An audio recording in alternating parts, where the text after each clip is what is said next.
All right, welcome to podcast 4 of the Clarifying Thought podcast.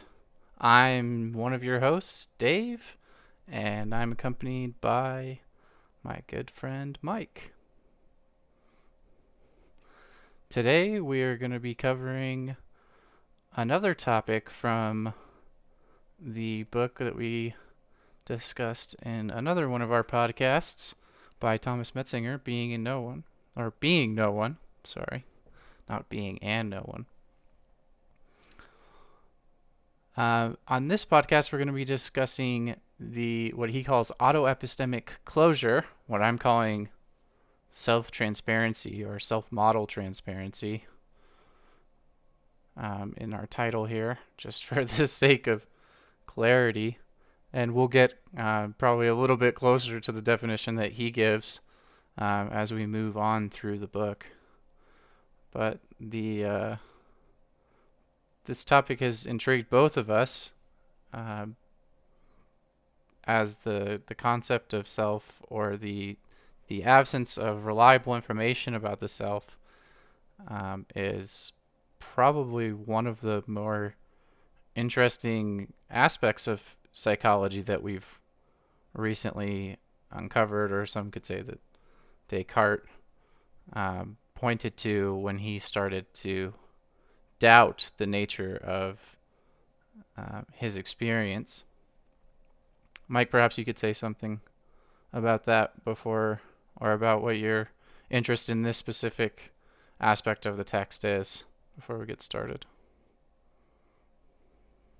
Well, it does, as you alluded to, go back to the sheer fact of self understanding, self knowledge. The goal is to know oneself and also understand what other people are up to. And that requires, among other things, a great doubt. So Descartes, he pursued that great doubt as far as he felt he could, and arrived at what he thought was conceptual bedrock, namely, thoughts are present. Thoughts are present, therefore I must exist. One thing, my take on autoepistemic closure as such, or on, how did you describe it? Self model transparency? Sure. Yeah. Yeah. Is that the argument is that we are unable to perceive the neural mechanisms and machinery underlying formation. That there's a deeper substrate underneath the phrase "I think," involving a whole host of complex issues. The way Metzinger is describing it is that, and what he goes on to say later in chapter 2, is the experience that we have of the world is a simulation. Not in the sense of an out there simulation by a big computer brain, but it's a simulation here. It's what, if you have a dream, if you have a hallucination, if you imagine where you were yesterday or where you're going to be tomorrow, those are functionally the same, or epistemically the same as the constructed experience of now. The only difference is the constructed experience of now that this brain produces, this brain is unable to perceive it as a constructed experience. That's where you get naive realism, is the idea that my given experience is identical with what happens to be the case. And further on, Metzinger Right. And generalizes that's this. naive realism then. Is that Mm, whatever you experience is what happens to be the case. yes, and That's naive realism. Right. that is. Yep. And Yep. the autoepistemic closure is an explanation for why naive realism exists and why it is naive. Is that even if we can intellectually grasp that our experience isn't identical with reality, we still perceive it as such because the models that we're using are transparent. Right. Transparent to us, Mm-hmm. insofar as that transparency is closed to our ability to access it, right? Um, Later on in the book, he goes on to say that what's unique about human beings is that culture provides a way to reflect on our behavior that is autoepistemic.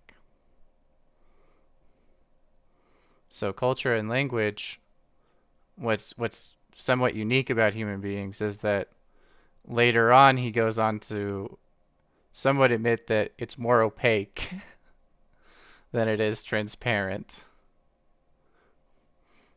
and that we're able to, through a mechanism of culture, uh, where is this? We're able to kind of take control over some of what's going on. And I mean, I think that's true, right? I mean, obviously, if that wasn't true, then psychology wouldn't work, right? Like, if we Eh, were he, completely closed to our mechanisms, then we wouldn't be able to think about what we're doing or think about why we're having a certain experience and then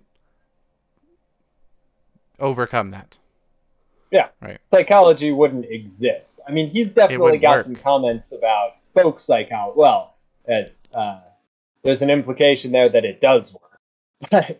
He's got some comments earlier on about folk psychology and the dearth of progress over the last 25 centuries. But I agree. And I think reflect is a good choice of words in that there's an analogy to be drawn with seeing and how we cannot see our own eye because we're using them to see. One cannot see one's own eye. However, if you use a mirror or if you look at another human being, you can see their. And through intersubjective verification, through talking, you can figure out, oh, the world isn't innately blurry. It's a function of my eye that causes it to seem blurry. Oh, there are greater wavelengths of light beyond what my eye can perceive. Yeah, we use culture and we use verification and technology in order to go beyond the sheer givenness of our experience. If you look at page 390, Mike, I'm gonna this is what I'm referring to here. And maybe we can talk about this specifically. It's at the top of 390 here, and I'll show everybody else who is interested in what I'm referring to. It says it allows us for the first time to conceive of the possibility that every phenomenal self-representation might be a self-simulation. This is what you were referring to. Such cognitive discoveries, of course, do not yet change the fundamental architecture of a phenomenal space, but they allow us to break through the principle of autoepistemic closure that our biological past govern the dynamics of phenomenal experience in our ancestors and to employ external means of information processing. For example, forming scientific communities, constructing empirical theories around the basis of mind, and so on. In this sense, he's taking, at least in my view, a somewhat more constricted view of the perspective, in that he's saying that autoepistemic closure exists, and then yeah, no, he doesn't say that. He says then transparency is not a logical necessity, and it's an epistemic deficit that is an evolutionary mistake essentially, that allows for processing uh, to be smoother, Yes. right? Yeah, smoother and faster And faster. And above all. I don't. in this way, we're outsourcing some of that ability in culture to give us feedback in relationship to the self that exists that isn't at the perceptual layer. Because I think what's really interesting about this theory is that his argument specifically notes that the information that is autoepistemically closed, right? Here, let me. I think you find that on page 57, Mhm. where he discusses um, the Let me just get there real quick. The phenomenal transparency, which essentially, which in another part of the book he says, which essentially consists in only the content properties of a mental representation being available for introspection, but not in its non-intentional or vehicle properties, which is where we begin to see the relationship with indexicality here. Hmm. Yeah, and with regards to the evolutionary arguments, it's it's not so much a mistake as it is simply what he says: the presence of the phenomenal subject itself, against the background of which the internal dynamics of its phenomenal simulations unfold, would then again be a functionally adequate Right. but epistemically unjustified representational fiction. And So that's what we some were just creatures, talking about in that previous quote. That's a yeah, really great clarification of that. I'm sorry to cut you functional off. adequacy, because some creatures don't need to be conscious at all. They don't need they don't require a self model in order to survive. All that evolution is going to achieve is something that is functionally adequate for the purpose of propagating genes, not necessarily something that is true. That goes for our representation of the external world as well as our representation of ourselves.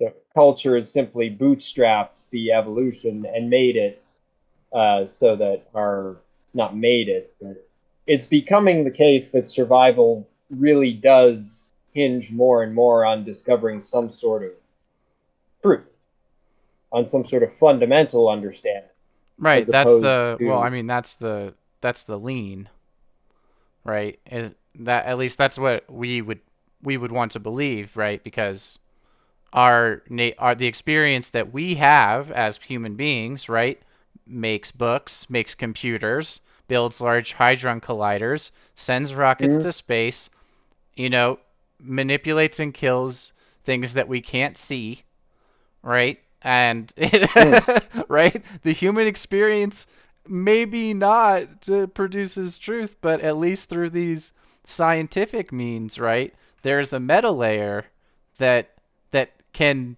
somewhat produce truth. I mean, for example, the nature of weight, right? I mean, at least all the subatomic particles, those aren't subjectively weighed. They're weighed in relationship to another subatomic particle, right? The proton, normally. yeah, the proton or the carbon atom, depending on what scale Right. you're So we've gone as far as we can through these scientific feedback mechanisms to take away the subjective and the subjective autoepistemic closure that's produced by the brain.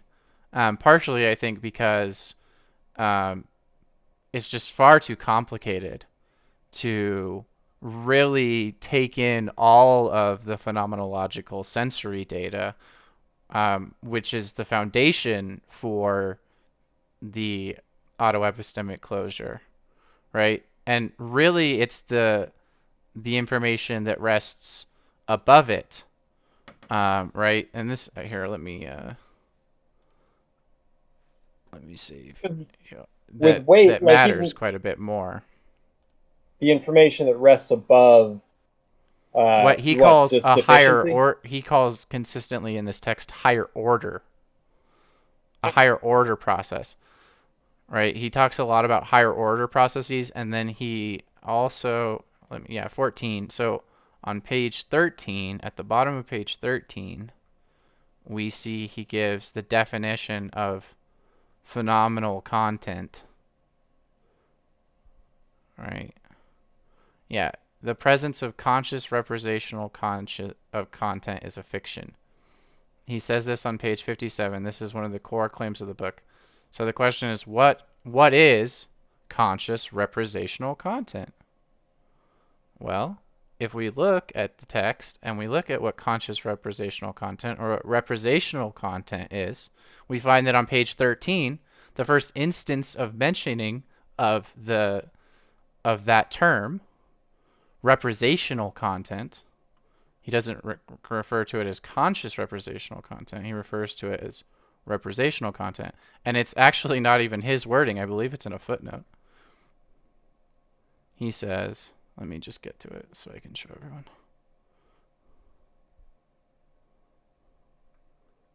Yeah, he distinguishes between the representatum and the representandum. That is what is represented and the experience of the representation. Right, And he formalizes it later on. right. But what's interesting here is that what we're really talking about here is intentional content. He's building up to intention. Well, he says right here, he says for intentional content, i.e. representational content.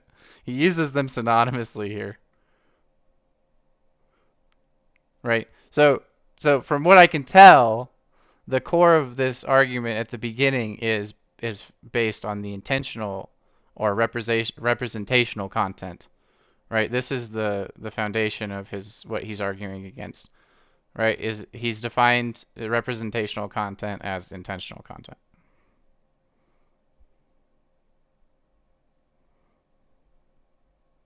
Representational content as more traditionally conceived.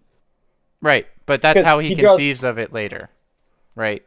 Mm, It is as representational.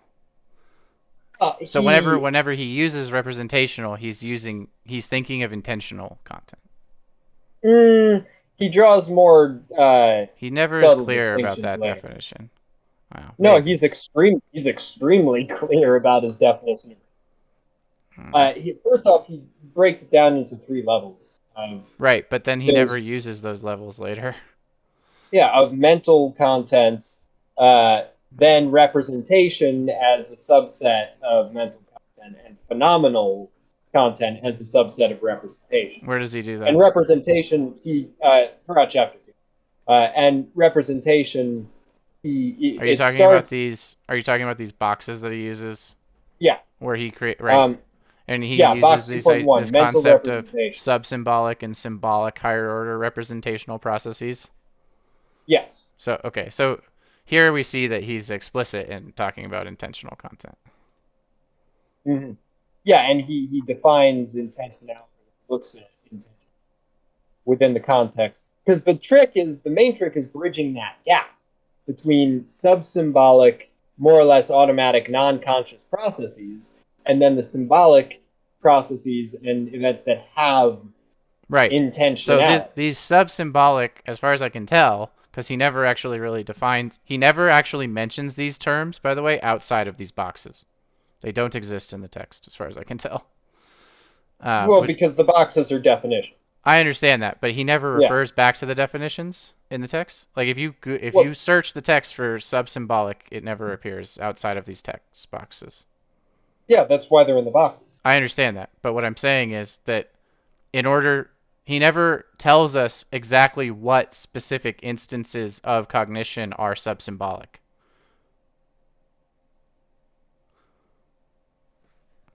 Um,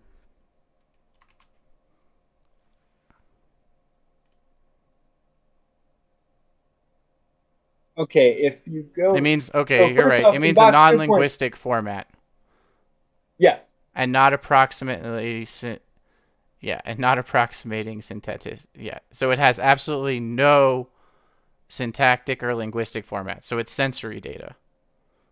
This is complete sensory data. I'm sorry. I can't believe that this was missed when I searched for it earlier. I'll have to recount what I had just said, that he doesn't Yeah. define this. But I looked for this If earlier when I was trying to figure out what he was talking about with the sub-symbolic stuff.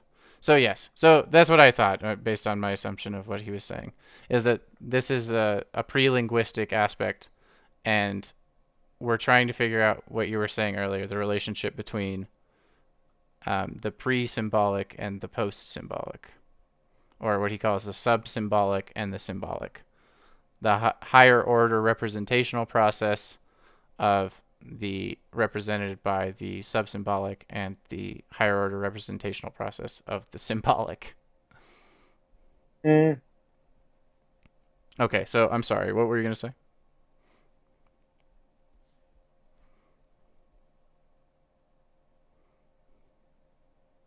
returning to his definitions of intentionality, Mm-hmm. Where at? there Just on in is, these boxes? yeah, Okay. because he does. So the box is 2.1, he defines mental representation. And Yep. 2.2, he defines phenomenal representation. And what he's trying to do is figure out how molecules can be aware of of the fact that they are experiencing. And so to do that, he has to define the experience. Well, I wrote, Uh, yeah. This is what I wrote my one of my theses on. mm, The subsymbolic, the mental representation part. So I'm super interested in this.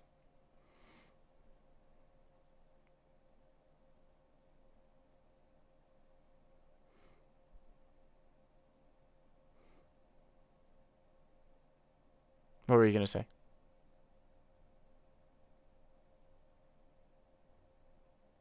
the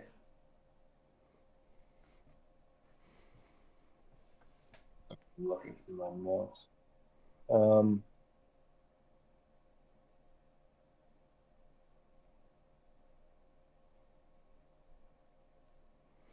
All right. So as far as yeah. I can So tell, my bad. no, what were you going to say? I was just gonna keep talking. What did you have to say, man? I'm just waiting. Yeah. Hold on a sec. You can keep talking. I have. He's gone, everyone. I have no one to talk to.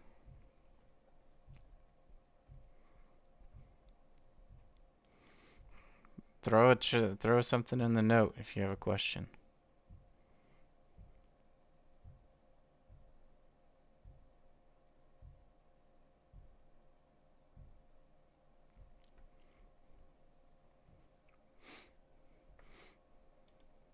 I think the core of this theory is this idea of teleofunctionalism, right? Uh, you encountered this in the text, I assume. He Yeah, he he states refers it's to a it on page background. 26, and he says, "I do not Mhm. explicitly argue for teleofunctionalism in this book, but I make it one of my explicit background assumptions from now on." Yep. What is teleofunctionalism, might we ask? Because I had no idea. Teleofunctionalism is the philosophical theory of mind according to which what makes a given type of mental state the type of state that it is the distinct job of function within the subject's physio or psychobiology. Sorry. So it is specifically teleofunctionalism is it is the way it is because the brain functions the way it does. And well, That because that particular subject's brain functions the way it does, to be more specific and to fit in with the last two lines of that definition there provided by scholarly two professors, one from Carolina, North Carolina, one from Duke. Thank you so very much for your great work on that. I could not have figured it out without you. and the telio part is not simply that the brain does what it does because that's what it does. It's the brain does what that does for some particular reason. And that's where you get into the evolutionary theory, the fact that brains are doing this for a purpose. There's a telos, there's an end goal in the brains being the way that they are. The function exists because in the past that particular function was Because it's effective worked. at spreading around genes. Yeah, Right, because it functions that works. weren't mhm, Right. functions that didn't work didn't get passed on. And again, one thing he returns to is a function does not have necessarily have to be accurate in order to be effective. It just has to be adequate. Right. Right. I So, think that's the most interesting part of mm, at least the what we can glean from this for um, for our thoughts about like mindfulness and things like that, which we might want to talk about later. Um, yeah. So what else? What else did you have that you wanted to talk about regarding this? specific On text. pages 15 and 16, uh, he draws the distinction. He points out, he observes that a lot of information processing goes on below the level of consciousness.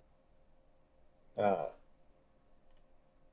and when he goes on to define the mental representation and defining information processing systems, which he's referring to as humans, and then he has that as S. Y is an aspect of the current state of the world.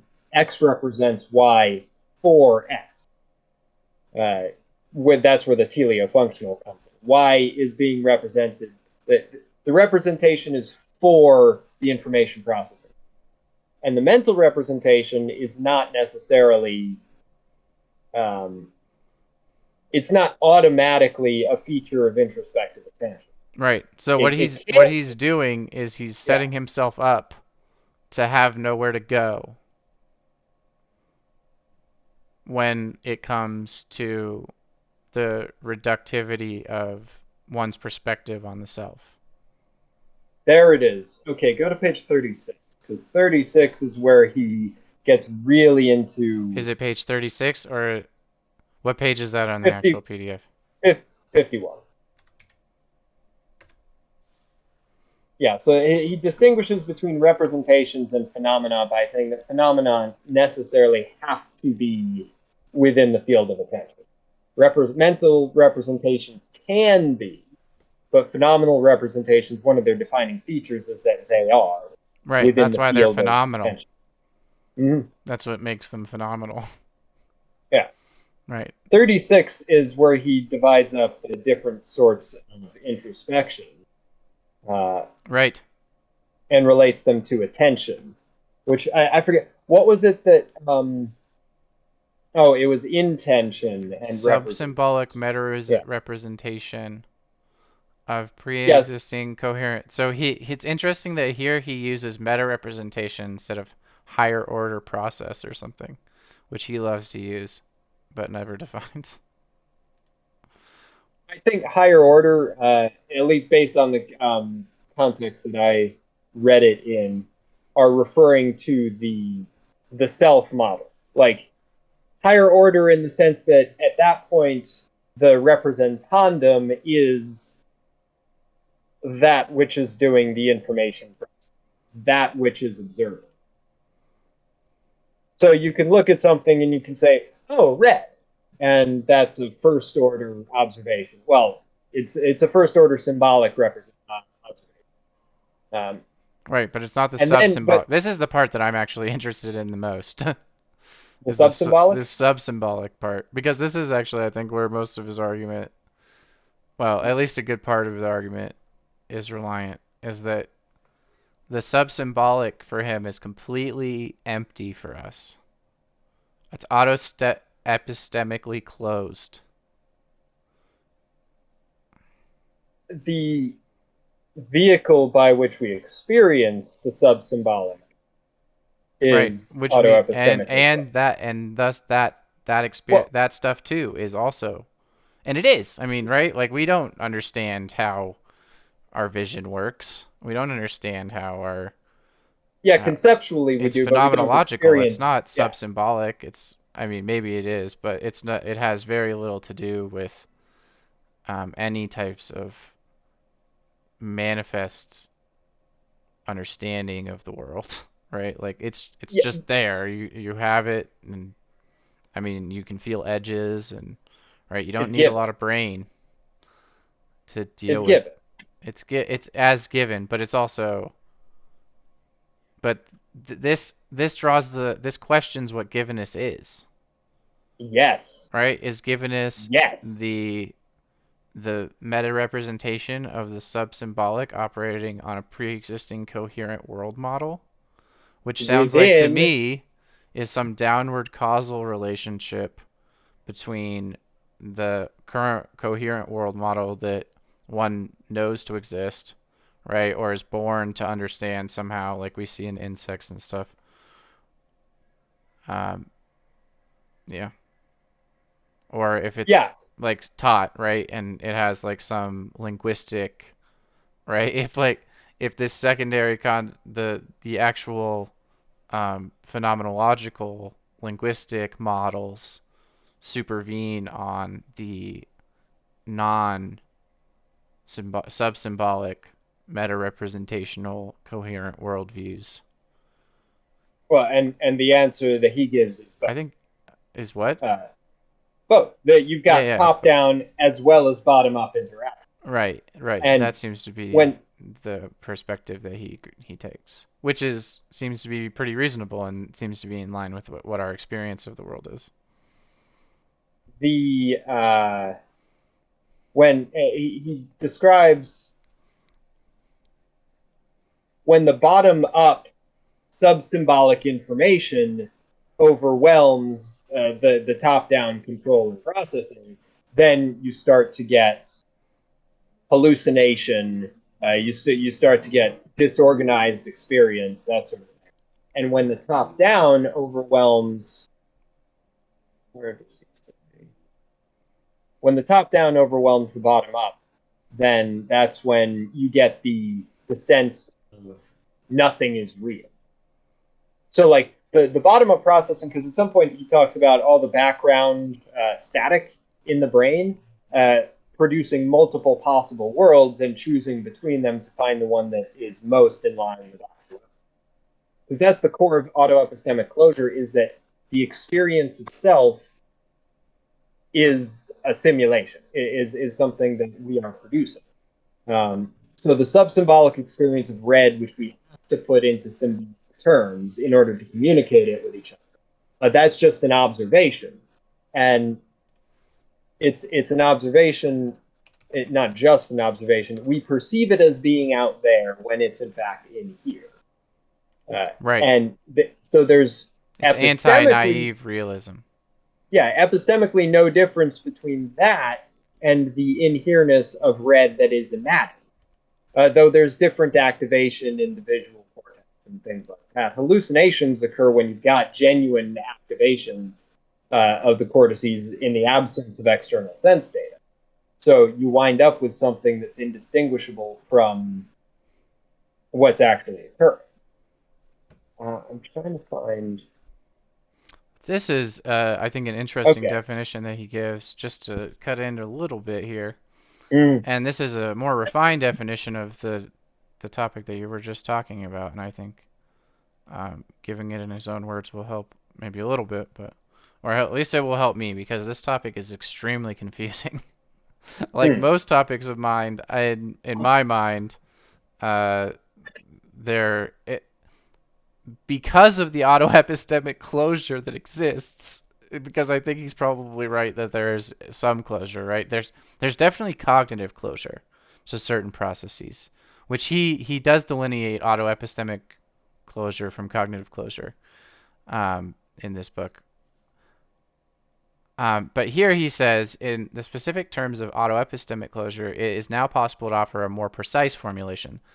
Not only subjective experience in general, but subjectivity of this experience, the way in which it is tied to a phenomenal self, has not evolved to pursue the classical philosophical idea of maximizing self-knowledge, right? Like this is what you've been saying.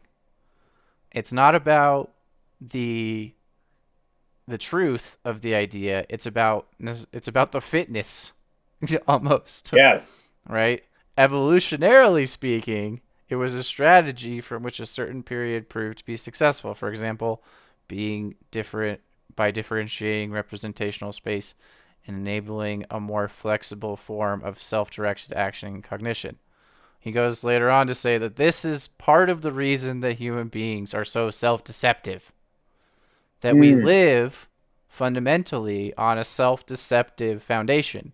The possible worlds that exist that manifest themselves down there aren't necessarily the one that we pick, because the fittest possible solution isn't always the solution that is the that is right or true or related with truth, Yeah. right? Sometimes And there are socio-political reasons to be untruthful, right? To be delusional, right? And self-deluded about that truth. So insofar Yeah. as that lie becomes reality.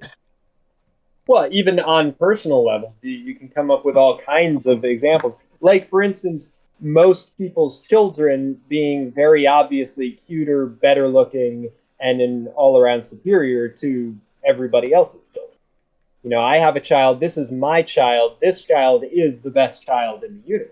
There are very obvious evolutionary reasons why one would be chemically compelled to believe that, or Right, even oneself. You see right. people who And that goes are, back to the definition that we were talking about, where the uh, oh my gosh, teleofunctionalist argument that yes, the subjective or the subject psychobiology is what is really important in producing the simulation, right? mm-hmm, The preconditions are so important that they essentially define the nature of truth for a person. Sorry, I don't mean to interject too yeah, much. yeah, they do, and it's the main takeaway is that we have no one cannot rely on or assume that given reality or one's given sense of self is in any way accurate. If it's evolutionary, if it's going to be increase one's fitness to believe that one is a god, that one is vastly superior, and that one is extremely special and the center of the universe, then believing that, it doesn't matter whether it's true or not.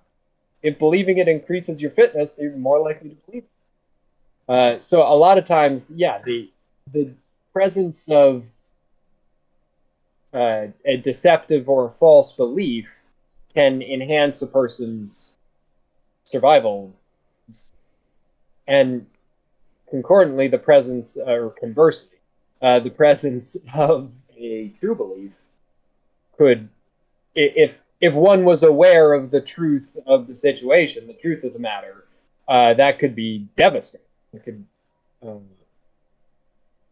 dramatically decrease the odds of one's survival. So it's it boils. I mean, it's you start to boil down to truisms. We all lie to ourselves. The truth won't necessarily set you free. If you go to, But let's see, here's just a meta question, and maybe this is hmm, slightly too philosophical. How do we know if we're lying to ourselves that we're actually lying to ourselves? right? If How we truly are this self-deceptive, mm, then what does that say about our understanding of our own self-deception? okay, I yeah. know How that can you sounds like a tell? strange question, but it's a real one. No, it's something I think about. Is how can I tell if I'm being self-deceptive, if I'm delusional? How can I tell that what I believe is actually the case about myself or about the world? I think social situations is probably one of the more interesting issues where we see this being so poignant, right? When we have two people having an interaction, or three people, or four, or whatever, Mm, the relationship between what they can know about what the other person thinks and what they have an understanding of. The we've talked about this before, this like Shannon's information problem, right? How do we know that the person really understands or has all of the information that they need to make an adequate decision about what it is that we're trying to convey? And part of the reason that that problem exists at all is because of this type of world building or simulation building that the brain does, or that yep. it seems like um, you know Metzinger's arguing for. What's interesting to me is that he's arguing that it's not real. Like the model itself is, well, it's an illusion in some way. It's a model. It's a model. But to me, and maybe this may just not giving credence to like maybe I'm just like a too conservative when it comes to realness of things. But to me, models of things are at least quasi real, if not completely real, right? Like the the functional manifestation of a structure is at an instant is at least real in some way. I guess maybe his argument here is that because that structure is so dynamic, uh, it doesn't really hold on to anything that we should necessarily call a self or like a singular unity. It's one of the deceptions, Right. ultimately.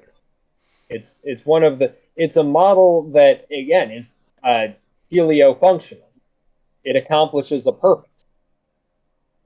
It ultimately does not exist outside of which yes, the model itself exists.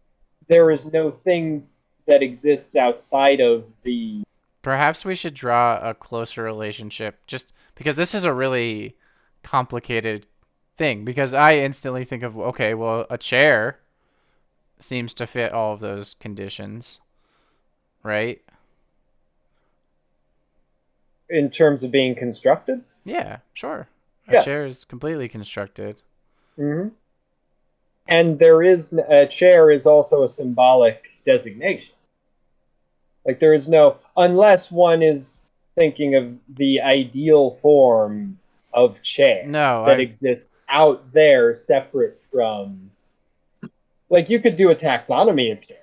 I'm just thinking There's that there's the model, a model and the way that we're describing the way a model exists seems to me to fit just as well to objects that do exist, like chairs. yeah, Right. yeah, because chair when we're talking about a chair, we're talking about an abstraction. Well, Chairs what don't exist. and This, perhaps, but what I'm and that okay, so that is the thing that I wanted to tease out here, right? Is because that mhm. isn't obvious to everyone. It certainly isn't really obvious to me, right? And I think that that's something that we should talk about, right? Because it's very much so like at the core of what we really mean by illusion, right? When Yeah. why the Buddhist will look at you in the face and tell you, yeah, your thing is real, it's there, but it's not real. It's real and Well, not real, or whatever, however you want to look at it, right? Maybe the Buddhist wouldn't describe it that way. Maybe he would, depending on who you were. so you and I obviously are both sitting on and in or on, right there, even with prepositions you start to run into. But we are either in, on, or both physical objects. Now, just looking at them over our shoulders, they are two radically different. Yours has a little curve, mine is flat, yours is black, mine is green. I assume yours swivels and probably has wheels, Mine as swivels and does has mine. wheels. Yeah. Yes, a lot of chairs don't. A lot Right. of chairs just have four legs, some have three, some rock. Again, you can do a whole taxonomy of chairs and wind up with a spectrum of chairs. And at one end, you could have benches and pews that may or may not fall into the category of chair. And at the other end, you could have just a bag of buckwheat husks that also may or may not fall under A the category. rock. Yeah, share is a symbolic designation, and it is one of those functionally adequate terms that we use because it's much faster to just say chair than to give an exhaustive description of each individual instance of a particular object. So that's what he means, I think, when one says self doesn't exist. Uh, Clearly, bodies exist, brains exist. Selves, the Buddhists will tell you that it's not permanent, and impermanence is one of the defining features of things not existing as such. Um, but in terms of essential self natures, I wanted to revisit what you were talking about earlier as far as figuring out the Shannon information theory problem that I wanted you to touched just on. give a little picture here for those Yeah. who may not be familiar. This is part of why I think that this is an indexical problem that we're dealing with here. He mentions that one does need a baseline that one indexes other possible worlds too. Right. So what you were Well, just talking about yeah, here is that there's these indexes, right? There's all these the taxonomy of chairs is all of the chairs that we could index as chairs, right? Like the bag of buckwheat, the uh, sure. the rock, the sword stuck in the I don't know, whatever. Right? Anything that you could imagine as being maybe I should make this bigger. The text is not very good, but you can see. And then we have the concept, the symbol, which is the concept here. I'll read it so people can get an idea of what it says.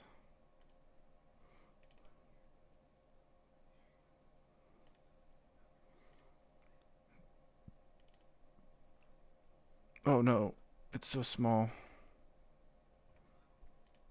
I won't bother then. But the symbol is an abstract reference between the object and the thing.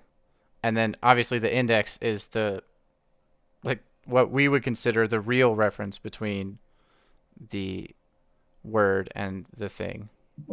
And then the icon is just a complete abstraction, but somewhat represents the index, It right? looks like they've got those. The icon looks like, yeah, it's less of an abstraction than the symbol. Let me actually read what. But this is a common. This is very common in language theory. Uh, it he's because he's using epistemology to look at the mind.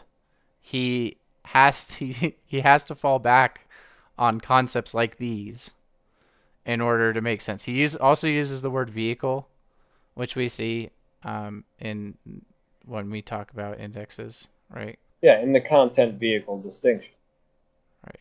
The difference between the phenomena themselves and the neural machinery producing.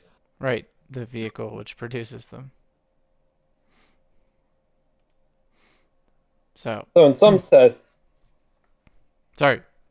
I was going to say what were you going to say? oh, we're I didn't know if you were gonna, Oh, we're done with but it. eh, The image I got was not good enough. yeah. It's instructive though because that tends to be, I think, what we do both with ourselves and with other people. Like we have, I guess it would be an index or an icon of ourselves. We have a self image that is, above all, going to be a simplification. It necessarily has to be a simplification of the total system package, who we are, who I am, and what is going on in here has to be reduced in order to be covered by myself. And if I'm imagining myself out in the world, like if I go to work, in some sense, my function is that of an employee, and it's more or less interchangeable. And that tends to be how we interact with other people, in that we have reduced representations of them, uh, heuristic models that we use in order to predict their behavior. And there's legions of studies that show just how easy it is for us to attribute intentional behavior to even like shapes. There's one study where you've got a circle and a square and a triangle, and they're Right. all moving around, and just through the most basic motions, one can start to attribute intentions and feelings and reasons for the behavior.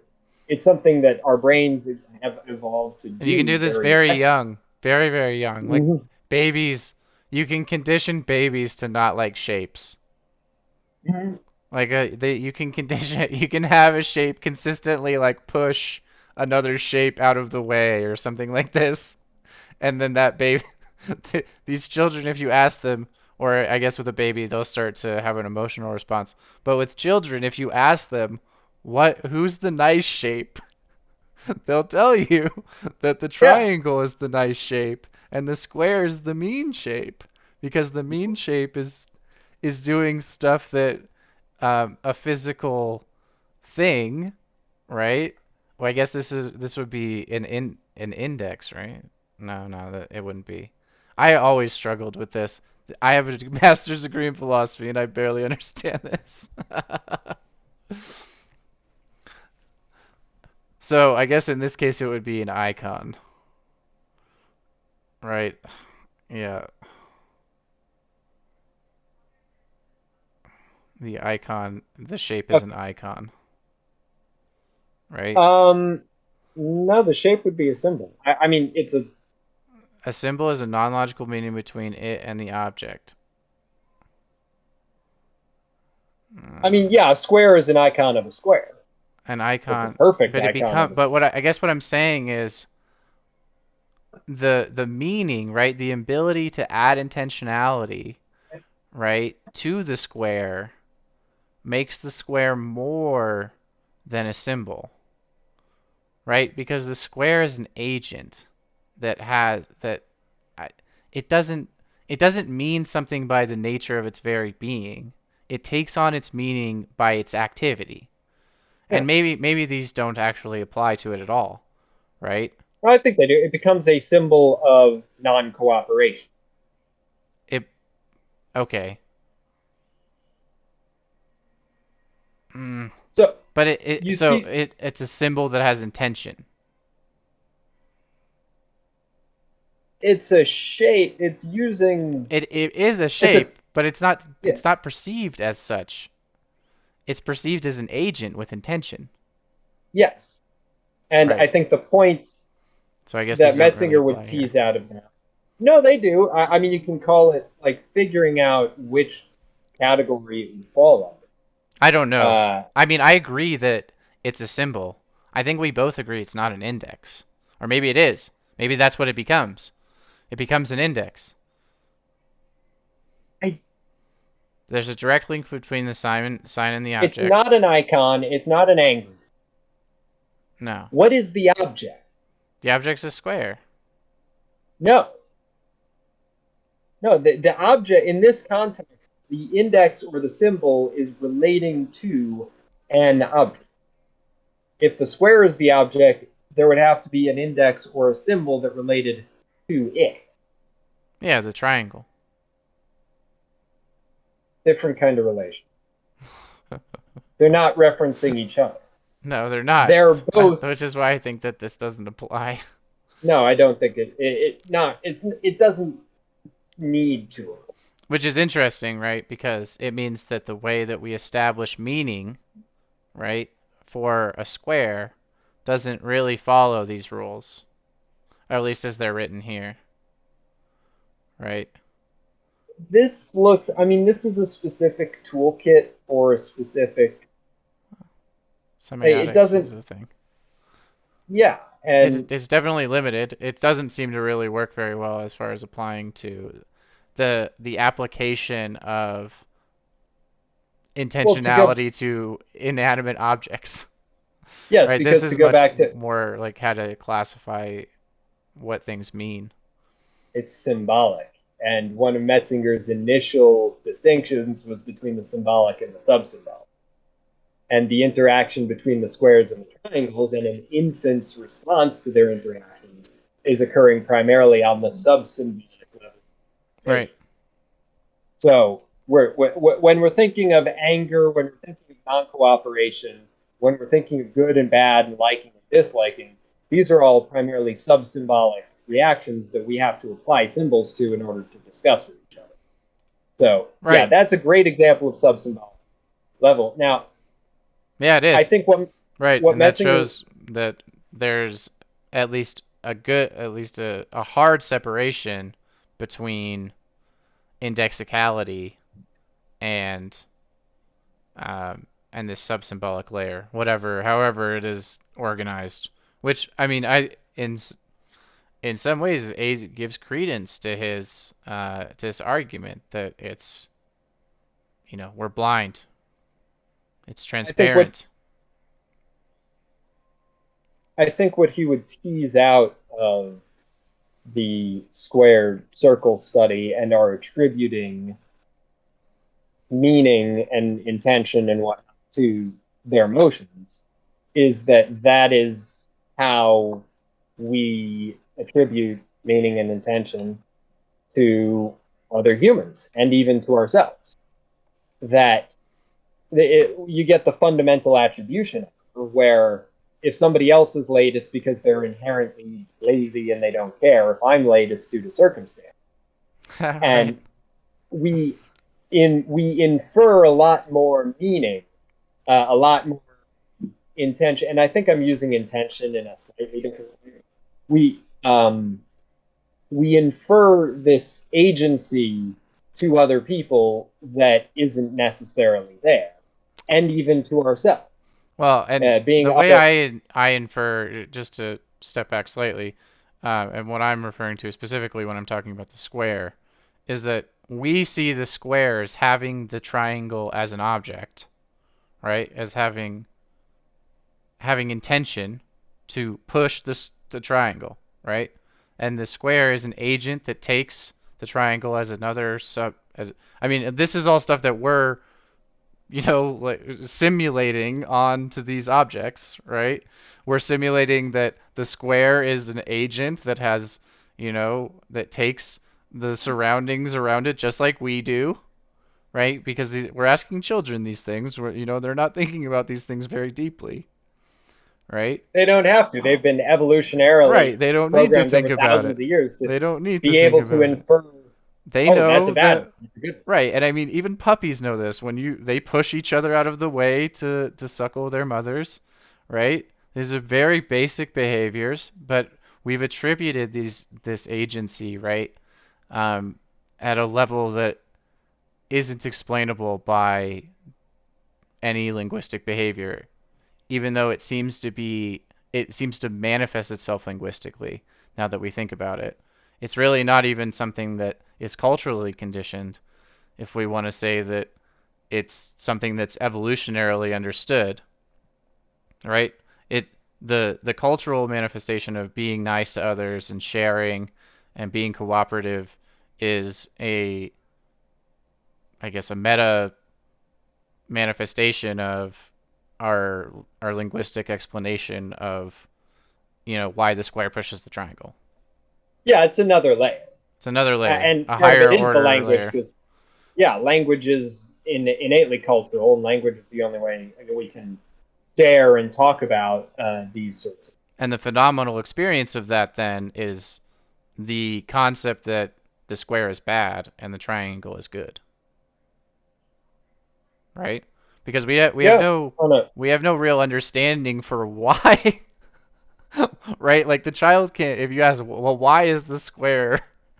Why does the square push the triangle? Why is the square bad? They're not going to give you a detailed explanation or understanding of their own, thought process behind why it is that the square is bad for pushing the triangle. They yeah, might tell there you might because be you pushed the triangle, but that only mhm. states the matter of fact. It doesn't state one's understanding of one's own thought process as to why they have the assessment, right? Why they simulated the way they simulated. And that's the question that we're actually asking of the child is Yeah, why did you that's simulate it like this? And they don't know because it's autoepistemically closed. And it's probably cognitively it's closed too. yeah, because at the end of the day, the square is not bad. The triangle is not good. It is not Right. pushing the triangle. There's Right. no the interaction, the level, the meta level of that interaction doesn't exist.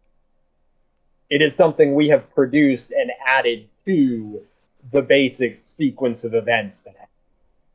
It's like inferring malice onto the weather. Well, nowadays you can do that, but for most of human history, assigning assigning reasons to the weather such that, oh, we've done something to cause this and now the gods are angry at us. That was it was the same kind of false guess, a false positive, simply because the very notion of causality is useful. It's better to assume that the square is bad and find out that the square isn't anything of the sort than to assume the square is fine and then later on in life realize, oh no, squares, you got to watch out for them. Right. And perhaps, and maybe I could be wrong about this, but it seems like reasoning that way is reasoning from effect to cause. Mm, Right? yes, The square pushed the triangle, the square is bad. yes. Right? From effect to cause and saying that the cause is something, some essential Right. quality of the square. And to me, this reminds me of a book that I can't remember the name of, but I remember the argument that was given was that some societies legit take as legitimate reasoning affirming the antecedent or affirming the consequent. So they're right. These are people who like believe in witches and you know um, commit people to death for being sorcerers and stuff like this. Right? Is because they're able to reason from the effect to the cause when there's not always a relationship there. Um, and I wonder Yeah. if these external tools, like what we've been referring to earlier, like, knowing, right, the fact that we know that affirming the consequent isn't something that you can do, prevents us from making those simulations in the first place.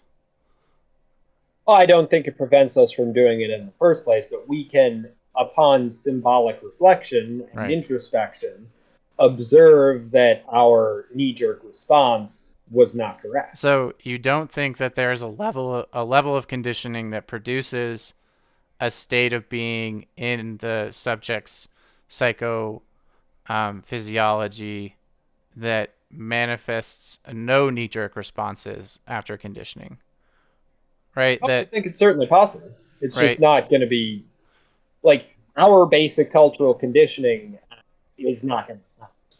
Well, This it's is certainly going not going to teach you way in the other direction formal reasoning like that. because it's not about reason. It's But the my guess reasoning. my question is like if you taught a child these things, right? And gave them lots of clear concrete examples, do you think that you could give them some better tools to make choices that aren't in relationship to these types of bad types of reasoning as they, develop their reasoning skills more intrinsically? Or do you think that there's always this fundamental layer of like evolutionary mistake, right? That never has any like social conditioning that supervenes on it. And what's actually happening is that that layer, the sub symbolic layer, is always going to be error ridden and full of this, kind of fitted, best fit information, and that there's a layer of cognition that is always there, kind of checking that. Or do you think that that interaction, so you think that that interaction produces individuals who don't necessarily have that type of response then over time? I think that it's certainly possible. Well, obviously, for one, culture does influence just the basic biological drives and redirects those.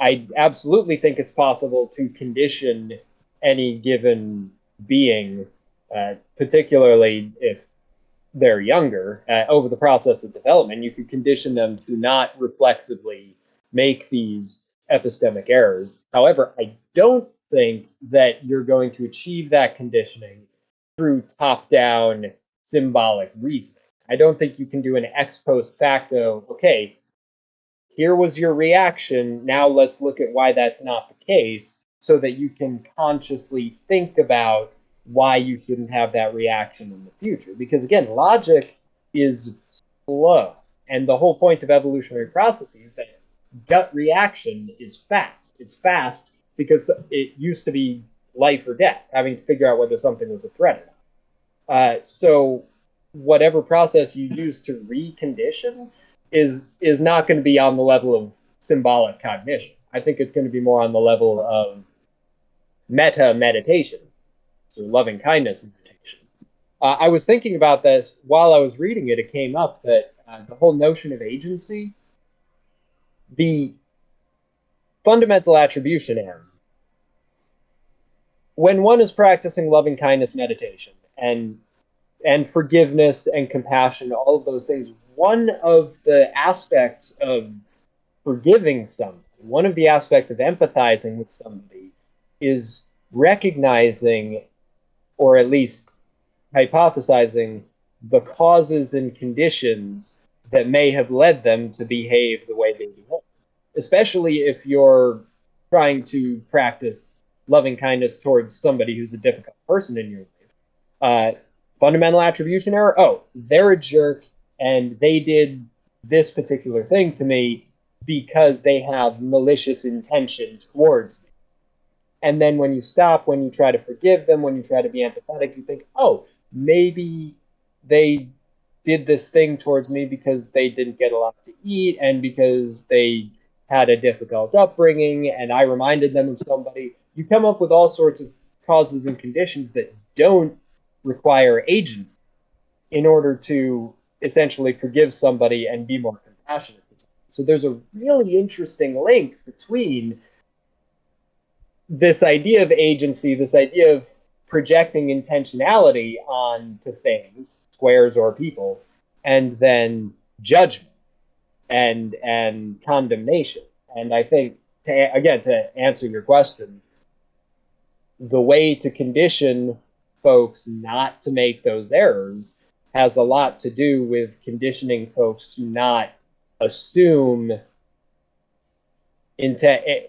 conscious intention and agency, and to recognize and look for causes and conditions. Now, I wonder if part of the reason that we have this bias, and maybe you've already alluded to this, is that because we are closed to ourselves, right? And because we are always living in possible world land in relationship to our simulation, right? Or whatever it is that we're manifesting out of our sensory experience, our non symbolic data that's coming into us. It seems that given that the only relationship we have with cognition and agency is our relationship with our own cognition and agency, right? Such as it is and what there isn't. Well, such as right, and insofar as that is a limited process that's epistemically closed and cognitively closed, right? So we could be making decisions based on psychophysiological behaviors that we are not aware of, right? Like there's too much cortisol or adrenaline, something like this, Yes. right? And that those behaviors are fundamentally just out of ignorance, essentially, right? I don't Yeah, they're know where I automatic. was going with that. We Oh no, where you're going with that is one of Metzinger's core theses: is that the same thing that we do to the square and to other people, we Right, do to ourselves. right. Oh We yes. be Mm-hmm. we behave, and then we observe our Behavior. behavior, and then we infer intention and agency and selfness, essential Right. selfness, on the basis of what we did. Because And again, fascinating studies that have been done. Folks with particular types of brain damage, there's apparently a section of the brain, I forget which hemisphere it's in, but just very much focused on rationalization. And you'll have instances of people who are blind who do not realize that they're blind and believe that they are sighted. And when asked, well, why are you bumping into the furniture then?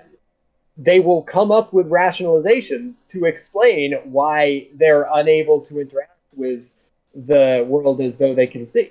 So we are very good at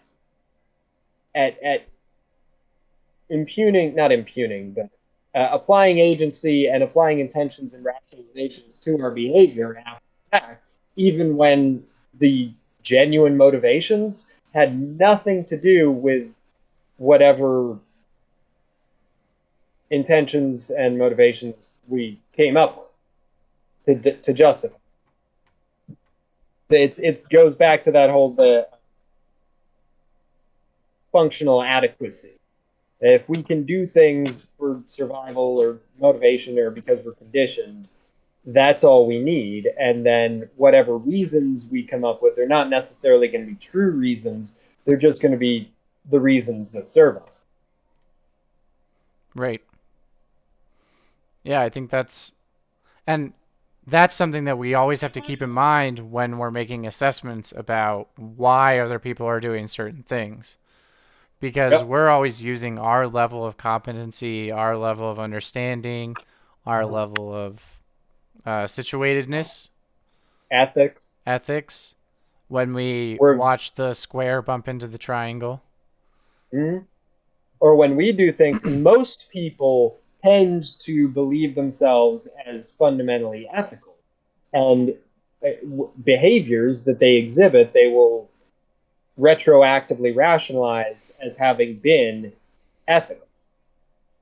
Regardless of what the behavior actually was, we like to think it seems to be advantageous for us to think of ourselves as ethical beings.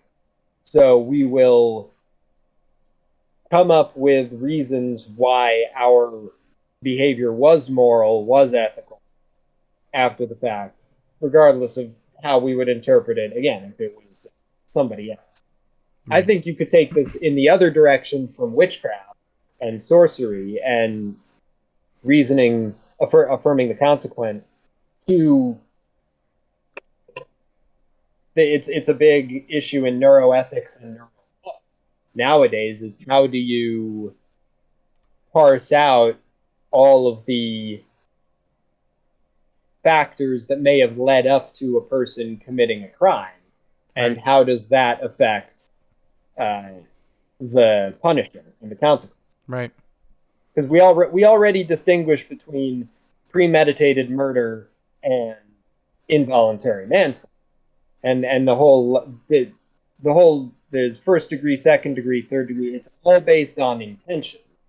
But I think we also recognize that people who premeditate and spend a lot of time planning how to make somebody else not be alive anymore are not probably not cognitively uh, within the bell curve. They're probably not normal in the sense of there's some sort of maladaptive trait or feature that is affecting the behavior of premeditation that leads to the ultimate crime. But what this book also tells us is that those people aren't aware, most likely, of the processes that are producing those phenomenological experiences for them.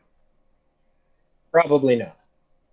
And they probably have whatever their intentions may be, they're probably not whatever intentions they may give, whatever reasons they may give, are probably not the genuine underlying cause. Right. And that's interesting too, because when we talk about, shooters and stuff like that, terrorists even just exposing their ideologies on Facebook and other social media platforms, it's likely that they don't even really understand why they are saying the things that they're saying or believing that the things that they're believing. Mm-hmm. Because if they, I guess if they did, or if they had some outer perspective, uh, well, I guess the outer perspective is somehow producing those behaviors. But it seems like if they had some outer perspective that was reasonable or rational, or maybe their prefrontal cortex isn't working quite well enough, or isn't attached to the rest of their brain in quite the right ways, they're just And unable to supervene on those behaviors, and they know that what they're doing is wrong, and they can witness what's going on. They see the experience, but they just don't can't do anything about it. They're kind of like passengers on a wild ride. possibly, That's I mean, that's what psychosis is like for a lot of people. well, most of those individuals are young. They're early 20s males, and yeah, their prefrontal cortices are not full enough. Period. Yep. There are also, of course, going to be numerous social and environmental factors that, again, may not be the given reasons. They may say, "I'm doing this because X, Y, and Z religious, political beliefs." When in reality, they're doing this because of a combination of early childhood experience, possibly brain disorder, and the social environmental milieu in which they find themselves. So, in that sense, they still don't have control, but then there's going to be that continual string of rationalization. So, I don't know. The issue, as you alluded to, is figuring out where is that rational ideal higher perspective from which to observe this behavior, given that none of us, if you're to believe Metzinger, can trust or rely on our intuitions as to what is the case or what our intentions happen to be. Yeah, it seems to me like the evolutionary perspective, and perhaps why human beings are so social, is because we need this type of external feedback uh, all the time. That are the externalization of information processing, and information collection is like fundamental. It's Oh like yeah, it's our computers need to talk to other computers to work well. yes, reality testing. It's And called reality. Yeah, reality testing. When you can say, "Hey, is that real?" Is language what is a real? great method for, establishing that type of that what you're experiencing is in fact what, another independent being is also experiencing, that has Yeah. slightly different conditions. And Of course, even that can be it can fail catastrophically when you've got an entire group of people, an entire social group that is reaffirming and supporting and validating one another's false beliefs. Because I yeah. think that's how you get that. You can have psychosis on the individual level, but then when you've got an entire culture or subculture, an entire group of people who are sharing that, sharing the same maladaptive beliefs and the same agencies and intentions, then that only reinforces it. That only spurs it on and creates positive feedback. Right. So again, things that have developed evolutionarily because they were extremely useful, but in the modern world can see catastrophic things. And I think the reason for that is the what and somewhat paradoxically is that the information that you get that's non-symbolic is slightly more reliable than the information that you get that's symbolic, right? Because the information that It you has to get be. that's symbolic is so much, because it can be so much more vast, right? Because it's, you know, an aleph higher, or, because it's infinitely larger Yeah, but it's than also the other one. simplified. It's well, it, right, that you can take a part of that very complex situation and you can codify it into pieces that human beings really like to latch onto, these what we call memes now, or groupthink, or whatever. These very codified concepts that are easy to digest, easy to spit out, easy to share, right? Feel they They have produce some some type sort of of right. They produce some type of mm, feeling of isolation or camaraderie, or um, they activate something that square and triangle um, thing does as well.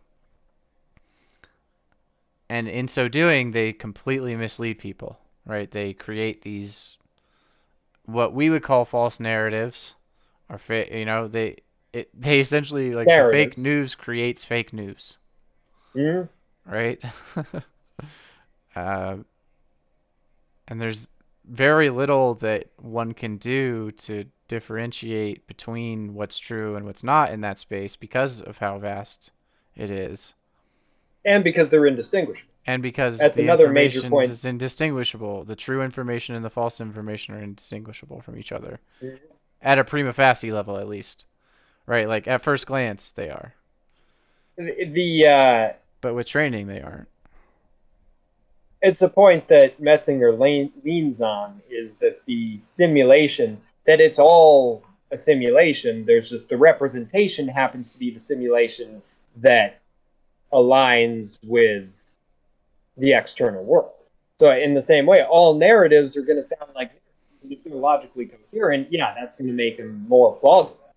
Uh, at the end of the day, though, one narrative can only be distinguished from another narrative through reality testing, through comparing it with what's the case. There are so many biases standing in the way, and cherry picking and magical thinking and the confirmation bias, that if you've got a narrative that you like, you're going to find evidence in its favor. And if, regardless of whether it's true or not, and if you've got a narrative you dislike, you're going to find evidence against it, again, regardless of how true, which I think how true is probably better than whether or not it's true, because most are not going to be entirely. Right. I mean, yeah, the whole notion of truth at all is, I mean, begs the question. I'm using it in the sense of concords with the external world independent of my brain's interpretation. Like there are some things that are very much not true. They're simply they either didn't happen or can't happen. That possible world doesn't exist. Right. And there are things, concepts that are so true, they're so reliable and have such explanatory value that if we can't achieve 100% mathematical truth, it's true enough. Right. And true And enough, I think, is all we really need. sure, You ready to move on to our next topic? sure, we can segue. All right. Well, we've been talking about truth and perspective and narrative and all that stuff. So I feel like this brings us to the perfect segue to our next topic, which is that everybody has a view of what the Supreme Court is doing, and possibly some of what people are doing when they're talking about the Supreme Court. Um, at least for those people who say that they're evil, are they're making these attributions where, because of their psychobiological experience, the only possible answer if they were in that situation is that they would have to be evil in order to make some of the choices that have just been made by our Yes. Supreme Court. I think that we should start with. Let me just remove this. Yes, evil is one of the most common and favorite shorthands as an explanation for behavior with which we disagree.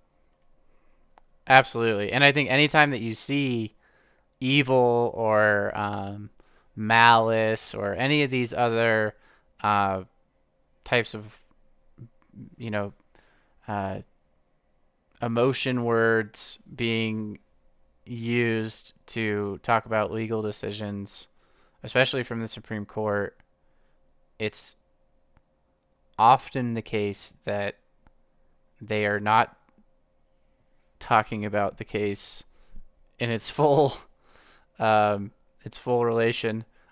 Probably the biggest one that I've seen, and obviously the news hasn't come out with this most recent decision, with the overturning of Roe versus Wade, with the I think it's the Dobbs decision they're calling it. Mm-hmm.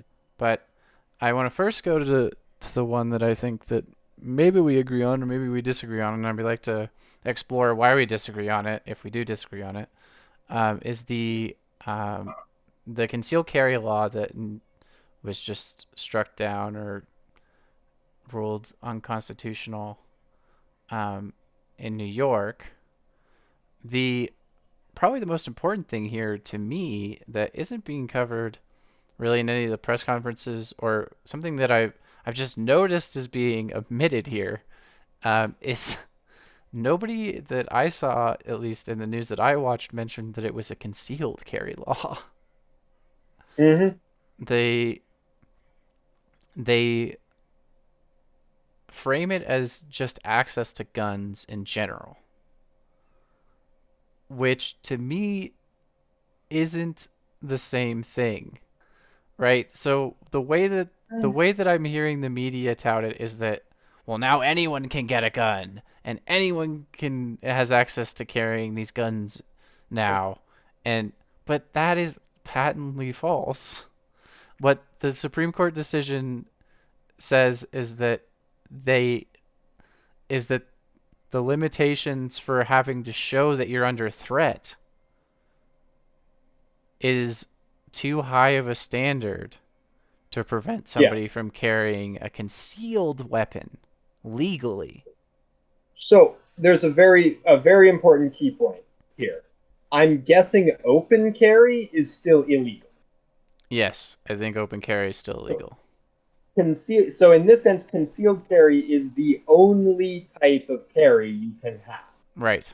A concealed carry permit is the only way you can legally carry a gun outside of your own home in New Right. York. I believe so, In a yes. lot of states, like Colorado, open carry is legal. And you know what? Yep. Even a lot of gun advocates say open carry is not smart. No, open carry is No, not it is smart. so provocative. It is you're automatically identifying yourself as a threat. Everybody around you knows. Well, It as a creates threat to to a potential threat. You're not really if you're open carrying, you're not really a threat. You're probably seen as somebody who's not very intelligent, but you're obviously not a threat if you're willing to open carry. You're a threat unless to a you're gunman, which completely gets rid of the purpose of carrying a firearm in the first place because you don't want somebody with a gun to know you have a gun. okay. You just there were there's a lot to unpack. You are a gun. If you're carrying a gun around, you're the gunman. And I certainly think that an unintelligent person with a gun is an even bigger threat. But moreover, if you're carrying a gun, you could be going to the place where you're going to then pull out the gun and use it. Like You so, could be, but it's you're unlikely. talking about an open carry, an open an individual who is open carrying and a gunman as if these are two different types of person.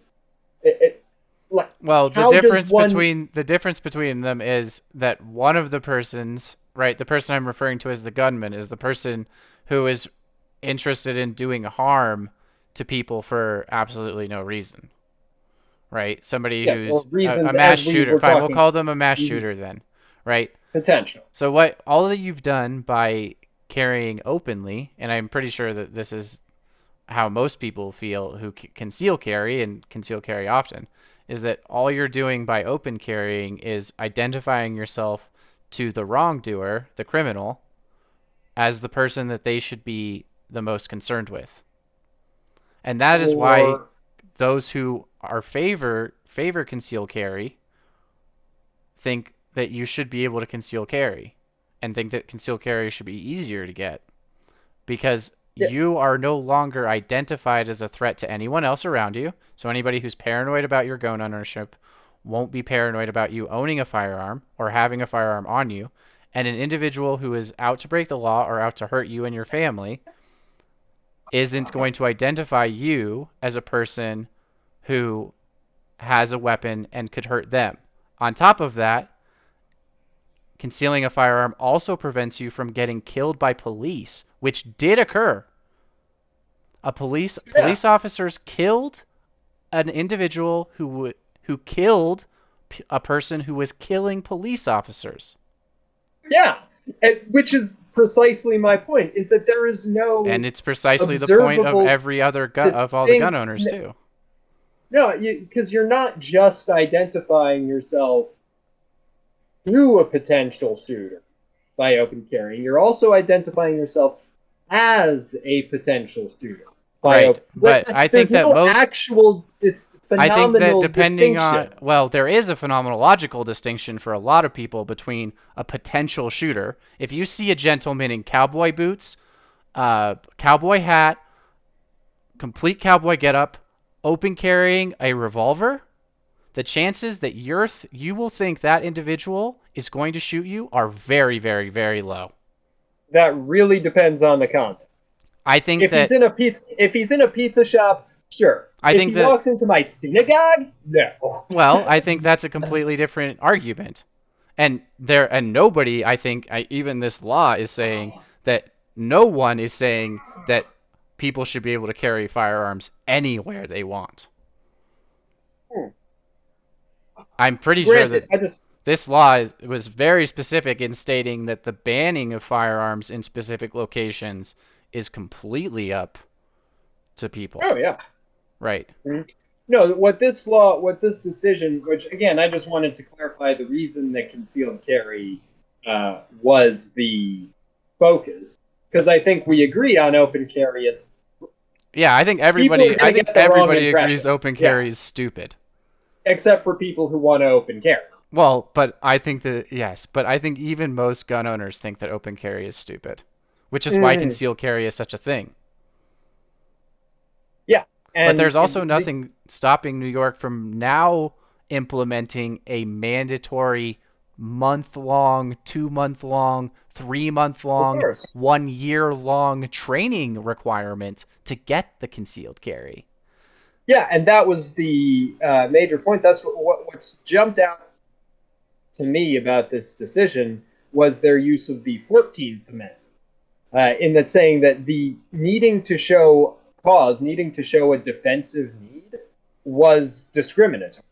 That I you're agree with that. basically, I do too. Yeah, I mean, Again, I thought it was I think we could come fascinating up with reason, millions of different but examples where a person can't show that they're being threatened, like any type of stalker violence that you can't mm, prove.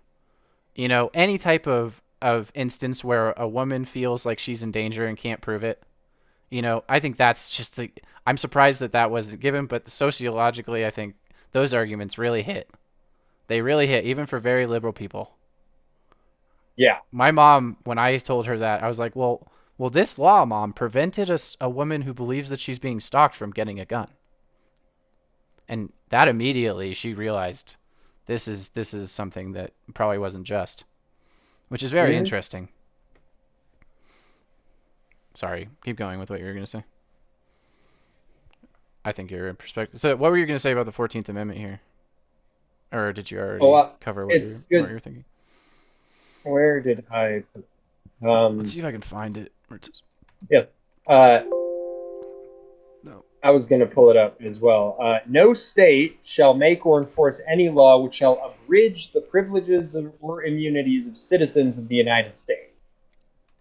Nor shall any state deprive any person of life, liberty, and property without due process, nor deny to any person within its jurisdiction the equal protection of the laws. This following all persons born or naturalized in the United States and subject to the jurisdiction thereof are citizens of the United States and of the state wherein they reside. So you can't pick it. You can't have special cases of applying a law versus not applying a law. If it's going to be applied, it has to be applied equally. And what they're saying is this includes the concealed carry. That a person, because specifically it was saying that the Second Amendment rights were being abridged by, and were not being applied. Right. So I They think said you're they knew totally of no correct. other right that you had to go through in order to obtain. You had to go Mm-hmm. through. Yeah, that you have to show a positive reason for Yeah. needing. Yeah. It's really more because it's the opposite of a red flag law. Somebody needs to show the court needs to show a positive reason why you should not have a weapon. Right. You don't need to show a positive reason why you should have. The default is just assuming people have that, Right. which again begs the question: would abortions be legal if the doctors were using a gun?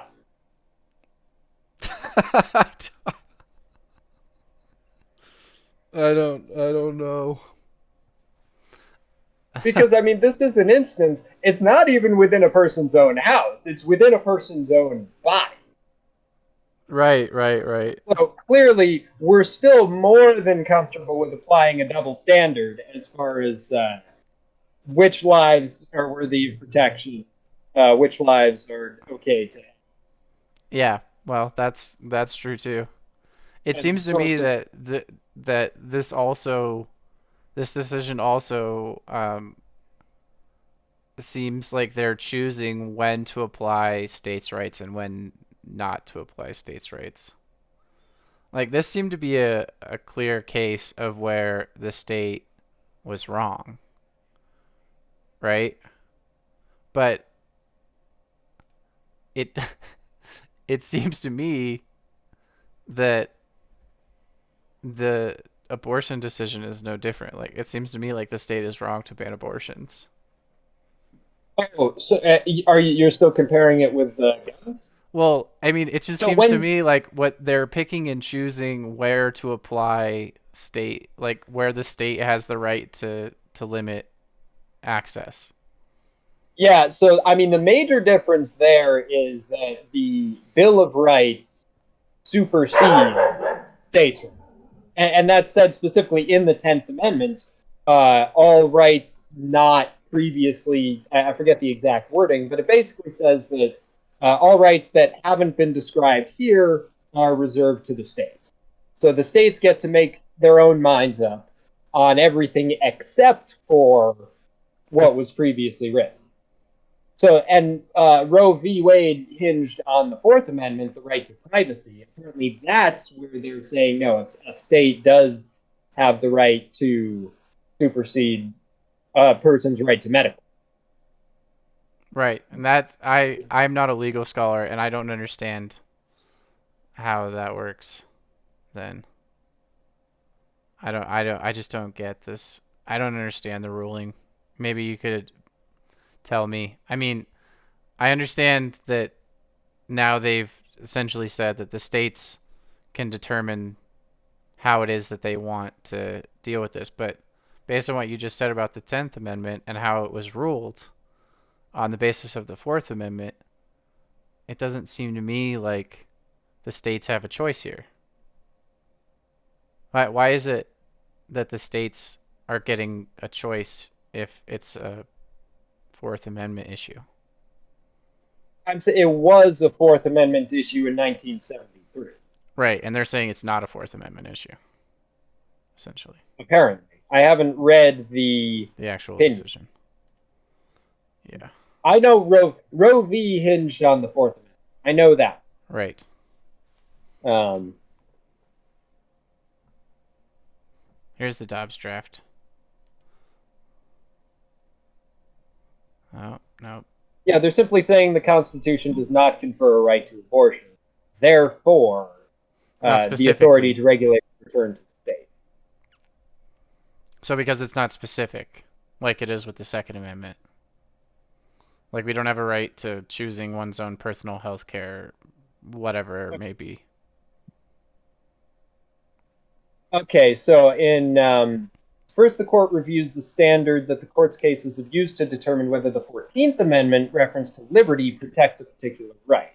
The Constitution makes no express reference to a right to obtain an abortion, but several constitutional provisions have been offered as potential home for an implicit constitutional right.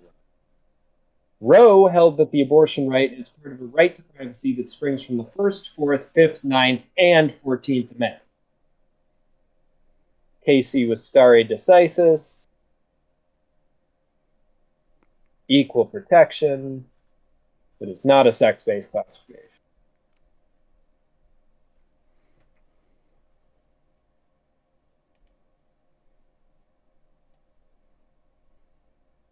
I'm looking ahead to see where they describe why that right was not protected.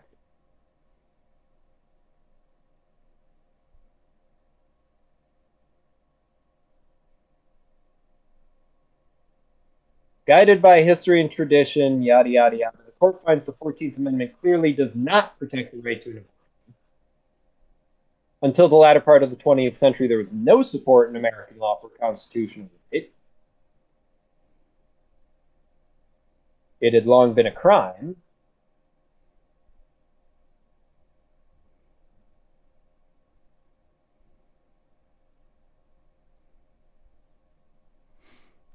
Oh, this is Roe either ignored or misstated this history. Wow, who wrote this again?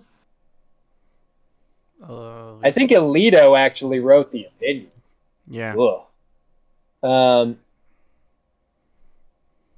Yeah, he's taking a constitutional, a historicist approach that because the interpretation was, because the founders intended such and such, uh,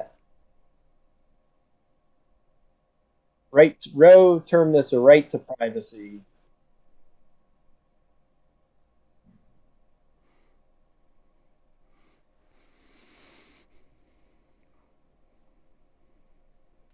All right, they're saying that the states may evaluate those interests differently.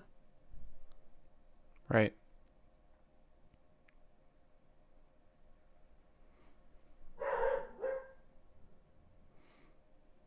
Ordered liberty sets limits and defines the boundary between competing.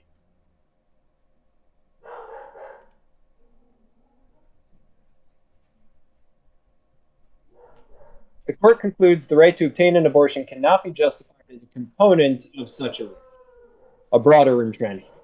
Attempts to justify abortion through appeals to a broader right to autonomy and define one's existence prove too much.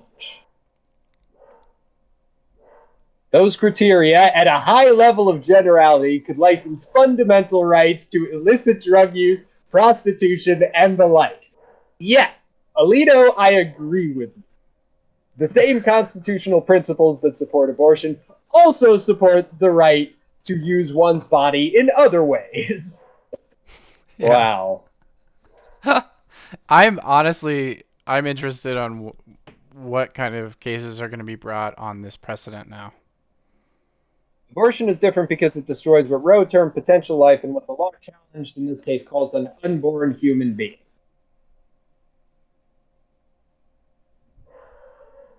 Yeah. So yeah, it's saying that there's not enough constitution. Yeah, I mean it's not a ban. Like the Supreme Court did not ban abortion. They're not No, that's arguing not that the Constitution prohibits abortion. right. They're There arguing that there is no explicit. right. There's no explicit statement of it. I love this. Page 4. Is that where you're at? Yeah, page 4 under the syllabus. Yeah, those criteria at a high level of general fundamental rights to illicit drug use, prostitution, and yes, I don't think prostitution innately should be either illegal or morally wrong. It's a function of what making it illegal has created in terms of black markets and coercion. Likewise with drug use. These are all infringements on liberty because they weren't included in the Bill of Rights. Which it's important to remember too. The founders at the time, when they were putting together the Bill of Rights, it was not like they were doing it on the basis of the context there on the ground. Everybody needed to have access to military hardware because they didn't want to pay for a standing army. They couldn't afford to pay for a standing army. That the logic behind the Second Amendment ties right back into, I forget where it is in the main Constitution, somewhere in Article 3, that Congress shall authorize the creation of an army for no more than 2 years at a time and a permanent name. So basically, the founders never intended us to have a permanent army, which is why they intended us to all have right. The two go hand in hand. So in that sense, like they weren't thinking about abortion probably because they weren't. It didn't even come up because there weren't any women present at the discussion, and because the methods back then were a lot more unreliable. Medical technology simply hadn't advanced. Right. Right. And it's And incredibly like I mean, they were talking about this yesterday that before. I mean, obviously, this is not a good decision for women's health. no, it's obscene. Right. It's. Yeah. I'm worried what the medical implications of this decision are. Um, The economic implications are going to be interesting too. right. It. I mean, one of the realities that we're currently dealing with is that our population is in decline, and part of Whose population is in? the population of a lot of countries is very close to where it's not sustainable. Yeah, it's not hitting the replacement rate. The Right. population of a lot of other countries is exceeds the replacement rate, and their populations continue to expand. Right. But Japan, for example, Mm-hmm. their population is, I believe, unrecoverable at this point, unless they do something dramatic. Like loosen immigration restrictions. Something like this, yeah. Population is easy to solve. You loosen immigration restrictions.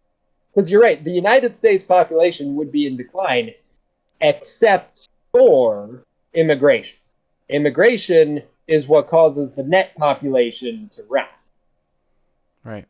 And it's very important to be clear and precise about these terms because overpopulation, some people will talk about overpopulation, some people will talk about population decline.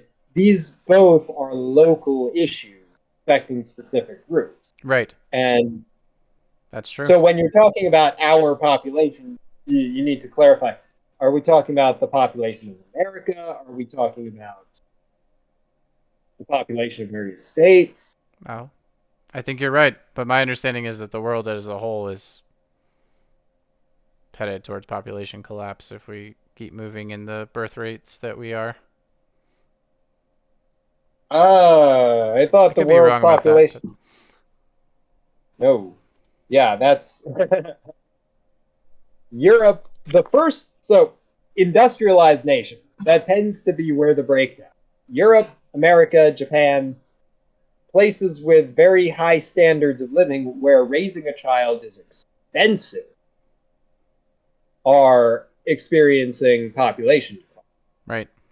Places that aren't as industrialized and places with higher infant mortality that have only recently started to have adequate food resources and medical resources are still experiencing dramatic population increase. This is India. I forget where China's at now. China's heading for a demographic crisis because of one child. I thought But that China was headed certainly, towards demographic collapse. And that's why they got yes, rid of the two. Okay. yes. Okay. But now, see, they've skewed their gender ratios as well, simply because the one child policy encouraged people to not have a female. Right. And there's a lot of fourth trimester abortion going on. And which was obscene as well. And the result is there are a lot more men than women in China. Even though they've lifted the policy, it's still their population is aging, as is Yep. Japan's population. Yep. Um, but no, you got to be as skeptical of those claims that the world is overpopulated and we need to reduce population because again, these are all location specific issues. So Well, I think this is an interesting issue because it also because the as we all know, those with the least economic availability are going to be those who are the most impacted by the ban on abortion. yeah, Right. So, furthermore, and unfortunately, what that means is that we are condemning a whole generation, possibly a whole bunch of generations of people who are born to parents who don't have a lot of money or maybe didn't want to have them or couldn't afford to have them at that time, that are going to grow up in households that couldn't afford to have them, which who knows what that's going to do to our society. It could lead to an increase in crime. It could it lead, probably will it probably will. And in 20 years. in 20 years, I mean, at that point, the climate crisis is going to lead to an increase in crime. right. So, where where the biggest factor that's going to cause that, but I don't understand why they decided to do this. It seems to me to be It completely was, ideological yes, and that very is the reason. well. Then It gets people into the voting booth. The reason people were so it enthusiastic, may were get so people into the voting booth, but I don't think it's going to get the people they don't want into the voting booth. we've seen. I mean, they've definitely had to pull out all the stops. Like this whole decision is predicated on the GOP packing the court and preventing the Democrats from appointing justices themselves. So yeah, it's a minority view. It's but it's a very very highly motivated minority, and stories about dead babies and chopping up babies and all the disgusting tactics that they use to get people insane, to get people like they are fighting for life. You know, they're fighting for life itself, and they're protecting all of these children who, of course, aren't going to have access to welfare or food stamps or that because the social support nets are going to be another major issue. But yeah, the whole point of this is that they're delivering on the promise, which was if you get Republicans elected at the state, local level, eventually you'll get a court that can overturn a 50-year-old decision and send us back 50 years.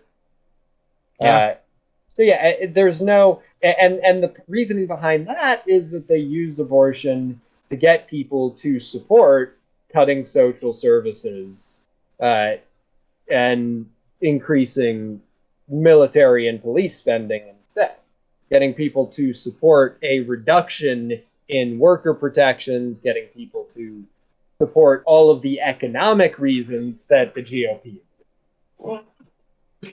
And yeah, all the states, I guarantee you, all the states that are banning abortions are also going to be states that don't have uh, adequate or as adequate social support systems for teenage mothers, for unwed mothers, for working mothers. And right, I think you're absolutely right that there's going to be a lot of people in economic straits. There are also going to be people who simply were either too young or just didn't want kids. right, Above all, a lot of kids are going to be growing up not sure whether their parents actually wanted them. And that is a brutal place to be as a child. So yeah, one possible effect is this could provoke further migration and further stratification. I think a lot of people are going to move to sanctuary states, yeah. I mean, in which Colorado, it's 100% legal, mm, pretty much Illinois as well. all the way through. I think Colorado has one of the most liberal abortion laws in the country right now. I love Colorado because of how libertarian they are across the board. Yeah, Like, it's a very you can libertarian get an state. abortion, you can get a gun, you can get pot. You know, you want it, help yourself. Yep, pretty much everything in Colorado except for prostitution, at least legal Mm, prostitution. which is weird because Nevada is the one state where that is legal, and I don't know what their stance is on abortion, I but don't know. there's probably a whole breakdown. I'm sure we could find. Here, let me see if I can find.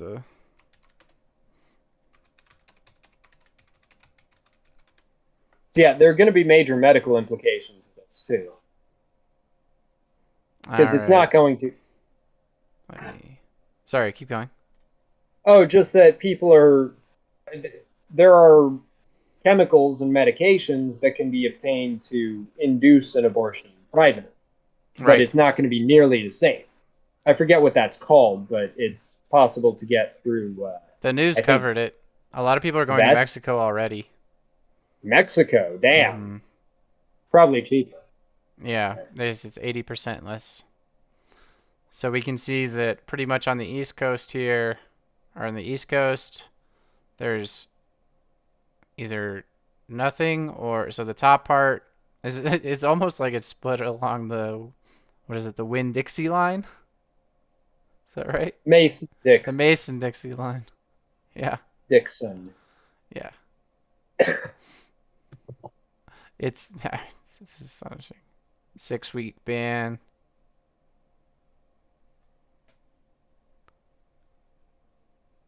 So all these states up top here next to Canada have abortion protections in place. Colorado, New Mexico, and Alaska, but not Texas, Oklahoma, Arkansas, Montana, Tennessee, Kentucky, or Mississippi here. So what is gray then? Gray is has a 15-week ban, so it's just Ah, depends. Has a mm, pre-Roe abortion ban that is likely to be enforced. all right. Has a statewide referendum in August on a constitutional amendment with it eliminate Hmm. abortion protections. So, Well, I think it is going to. I mean, benefit the states. Illinois is already fairly expensive. Colorado is getting expensive. California is ridiculous. I think there's going to be some economic benefit to the states that have protections. You already see that the breakdown in terms of GDP between conservative states and liberals, which it's always amused me that the GOP has sold itself as the state as the party of economic responsibility when uh, conservative states tend to be poorer and liberal states tend to be vastly more wealthy. But the GDP, yeah, look at that map, that heat map. Like if you just compare that with the map on abortion, Texas is a notable exception. Texas is a notable exception because most of the people who are moving from California are moving to Texas, and then you have a bunch of. Texas is very, very favorable to businesses. It's Yeah, very cheap to do and business in Texas, Texas. I think they've also a lot of they've had issues as far as voting and voter suppression and whatnot, where their political makeup may not accurately reflect their population. Right. But again, that could change. I think with demographic shifts, it'll probably be the case that a lot of those states that currently have bans will either wind up getting overturned or the GOP will just continue to pass unconstitutional voting restriction and continue to pack the ballot box and pack the state legislatures and eventually reach a point where they think they can overturn the whole system entirely. I mean, that's possible. It's also possible that we see a huge backlash at the polls and Republicans aren't electable anymore after this. They piss enough people off that there's a lot of people who didn't think they were going to do it. Mm-hmm. Or they didn't realize what they were voting for. Or they didn't understand that, like, that precedent, like, a lot of people think precedent is there is it's like set in stone. But that Yeah, or they definitely doesn't simply seem to didn't be the case. they didn't understand the consequence. And I mean, that's an argument that the opinion itself makes, is that the precedent was for abortion to be a crime, and that it was Roe that was bucking precedent, and they're course correcting back to what was always supposed to be. Right. But regardless, they could also be victims of their own success. Like, they did it. Now they won. Yay, they beat those evil Democrats with their evil baby killing Yeah. desires. They Yep. overturned Roe. What are you going to vote for now? What's the sell here? There is no What's the cell, yeah. great? It's one less issue that they can rub in people's faces as a reason why. Oh well, yes, we obviously they've got Well, more they sensible. can create fear now around it, right? That if you elect Democrats, they'll make abortion legal again. Hmm, yeah, again with the court packing, it's going to be Right. that's a long ways down the road. Right. But I don't know. I think that that's one of the major principal social issues, and we'll also see what the court does with things like gay marriage, because they could overturn that as well. What did you say? I'm sorry. Oh, gay marriage Oh, is right. another decision that this court could well overturn. Yeah. It wasn't it decided on like the same precedent? Privacy? I Right to forget, privacy? Or no? possibly. I forget what the specifics of the decision. Yeah, I don't know what the specifics are.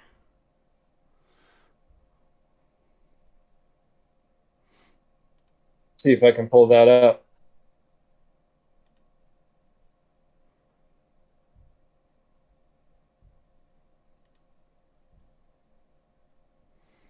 But it was probably, yeah, utilizing similar logic with the 14th Amendment and equal protection. That's what I thought. Is that people had asked about this when the decision was leaked, whether or not some of these other choices that were. I mean, but there are some decisions that I think that the favor the Republicans that were made on very similar grounds.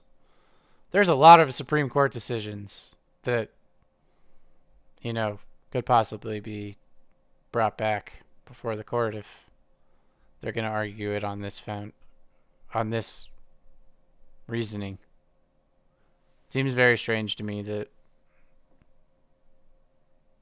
I don't know. Maybe they thought their decision was insulated by this idea that it was illegal in so many places.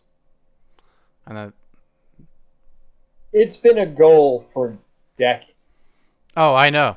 Like it's the whole reason. It's the reason for Mitch McConnell's existence. Like it's the reason that they've manipulated the polls. It's the reason they tried to try. It's the reason that they did invade Congress and violently attack the nation's capital. All of this has been pointing for decades towards getting the court passed. Primarily to so like if you're looking for a why, that why it wasn't something they arrived at a few days ago. No, no, it It wasn't. was something that's been brewing forever. Right. The McConnell court. Mm. The McConnell court is what decided this. They got enough conservative justices to do whatever they wanted. And prevented enough liberals. Right. Yeah, the Because preventing I of. mean, that's the fundamental injustice was prevent blocking the appointment of Merrick Garland for over a year, and then appointing this newest Catholic woman in 5 weeks. Yeah. Like that was an obscene miscarriage of justice by any measure. Yeah, it was absolutely One, obscene. one or the other. Okay, you could justify blocking a justice. I still think blocking a justice's appointment is a dereliction of duty, but you can justify it, and you can also justify rushing one. You just can't justify both because Yeah. it's blatantly hypocritical. Yeah. Well, I think that's a good place to end it, man. Yep. Thanks a bunch for joining us on Clarifying Thought. I hope we were able to clarify some complicated parts of today's society and today's culture, and even discuss some complicated things about ourselves. Once again, thanks for joining us. Enjoy your day.